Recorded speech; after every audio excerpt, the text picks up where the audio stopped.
بسم اللہ الرحمن الرحیم وبہ نستعین۔ اقامت کے آداب۔ اقامت یعنی نماز کھڑنے سے پہلے جو تکبیر کہی جاتی ہے اس کو اقامت کہتے ہیں۔ اقامت مسجد کے اندر کہنا، اذان دینے والے کا اقامت کہنا، اور البتہ اگر مؤذن کی اجازت سے کوئی اور اقامت کہے تو درست ہے۔ تو اقامت وہی دے جو اذان دیتا ہے، مؤذن کی اجازت سے کوئی اور اقامت دے تو درست ہے۔ اقامت کے الفاظ کو جلدی جلدی ادا کرنا، اللہ اکبر اللہ اکبر اللہ اکبر اللہ اکبر اشہد ان لا الہ الا اللہ، جلدی جلدی۔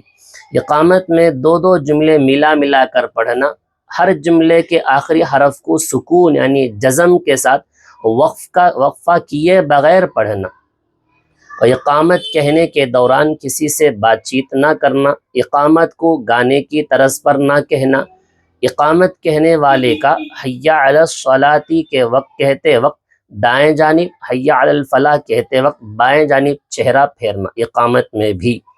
اقامت کا جواب بھی اذان کی طرح دینا، البتہ قد قامت الصلاۃ کے جواب میں اقامہ اللہ و ادامہا کے الفاظ کہنا۔